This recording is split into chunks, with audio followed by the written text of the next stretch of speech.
ঈমান কাকে বলে, ভালোবাসা কাকে বলে, ইসলাম কাকে বলে, ধর্ম কাকে বলে রে বন্ধু?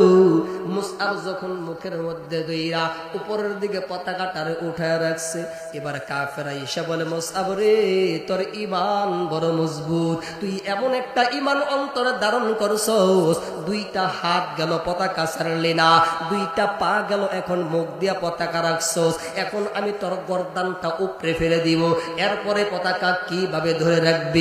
মুসআব ডাক দিয়া কয়, এই পতাকা আমি আল্লাহর হাতে সঁপে দিয়েছি, আমি আল্লাহর হাতে সঁপে দিয়েছি। মুসআব যখন মুখের মধ্যে দিয়া উপরের দিকে পতাকাটারে উঠায় রাখছে, কাফের আইসা তার গর্দানের মধ্যে এত জোরে একটা আঘাত করেছে, সাথে সাথে গর্দানটা দ্বিখণ্ডিত হয়ে গেছে। যখন গর্দানটা দ্বিখণ্ডিত হয়ে আলাদা হয়ে গেছে, এবার পতাকাটা আস্তে আস্তে নিচের দিকে নামতেছে, আস্তে আস্তে নিচের দিকে নামতেছে। আমার আল্লাহ ডাক দেয়া কয়, ফেরেশতা তাড়াতাড়ি যুদ্ধের ময়দানে যাও, আমার মুসআব এই পতাকাটা আমার আমানতে রাখছে। সুবহানাল্লাহ।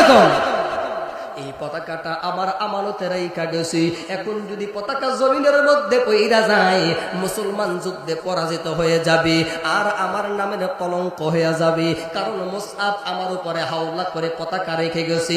যারে ফেরেশতা যা, মুসআবের সুরত ধারণ কইরা তুমি নিজে যুদ্ধের ময়দানে পতাকা নিয়ে দাঁড়ায়া যাও। এবারে ফেরেশতা দৌড়ে আসলেন, আইসা এই হাতের মধ্যে পতাকা নিয়া মুসআবের সুরত ধারণ কইরা যুদ্ধের ময়দানে দাঁড়ায়া আছে। রাহমাতাল লিল আলামিন নবী যুদ্ধ করতে করতে যখন ফেরেশতার কাছে গেছে, ফেরেশতার কাছে গিয়া ধাক্কা দিয়া নবী কয়, যাও মুসআব সামনের দিকে যাও। ফেরেশতা গুইরা ডাক দিয়া কয়, নবী গো, নবী গো, নবী গো, আমি তো আপনার মুসআব নই। ইয়া রাসূলুল্লাহ, ইয়া হাবিবাল্লাহ, মদিনার কামলিওয়ালা নবী, আপনি একটু সামনের দিকে তাকায় দেখেন, আপনার মুসআব খণ্ডিত খণ্ডিত অবস্থায় পড়ে আছে, মুসআবের হাত একদিকে পড়ে আছে, মুসআবের পা অন্যদিকে পড়ে আছে, মুসআবের মাথাটা অন্যদিকে পড়ে আছে, মুসআবের দেহটা অন্যদিকে পড়ে আছে।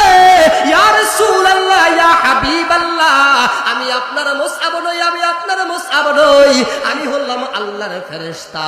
আমার আল্লাহ মুসআবের ইজ্জতের খাতিরে আমাকে মুসআবের সুরত দান কইরা দাঁড় করায়া দিছে।